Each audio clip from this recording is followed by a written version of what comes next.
আমার বন্ধু গত কয়েকদিন ধরে লিঙ্কডইন সহ অন্যান্য চাকরির প্ল্যাটফর্মে হন্যে হয়ে চাকরি খুঁজে বেড়াচ্ছিল। আর এরই মধ্যে আমার বন্ধুর কাছে ইন্টারভিউ লেটারও চলে আসে। আমার বন্ধু জুম কলে ইন্টারভিউটাও কমপ্লিট করে দেয়, কিন্তু ইন্টারভিউ হওয়ার পরেই কোম্পানির পক্ষ থেকে 12,000 টাকা চাওয়া হয় কি না তাকে বিভিন্ন অফিসিয়াল কিট, ল্যাপটপ এই সমস্ত দেওয়া হবে, তার জন্য সিকিউরিটি ডিপোজিট। আর যেহেতু কোম্পানিটা বড় আর ট্রাস্টেড, আমার বন্ধু টাকাটা সঙ্গে সঙ্গে দিয়েও দেয়। আর টাকা দেওয়ার সঙ্গে সঙ্গে আর কোনো রকম রেসপন্স আসেনি।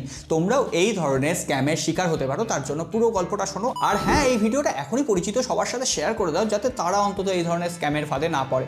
ওই যে কোম্পানিটা ছিল সেটা কিন্তু একটা ফেক কোম্পানি ছিল, কিন্তু সে এমনভাবে তার ওয়েবসাইট, লিঙ্কডইন প্রোফাইল সাজিয়েছিল সেটাকে কখনোই ফেক মনে হচ্ছে না। আর বিভিন্ন এআই সিস্টেমকে কাজে লাগিয়ে এই সমস্ত ডেঞ্জারাস স্ক্যামাররা বিভিন্ন ধরনের ফেক এইচআর মেসেজ এছাড়াও বিভিন্ন কন্ট্যাক্ট কিন্তু তৈরি করে নিচ্ছিল এবং সেগুলো পাঠাচ্ছিল। সুতরাং ইন্টারভিউ কল এলেও সেটাকে আর বিশ্বাস করবে না, আগে প্রোফাইলটা যাচাই করো।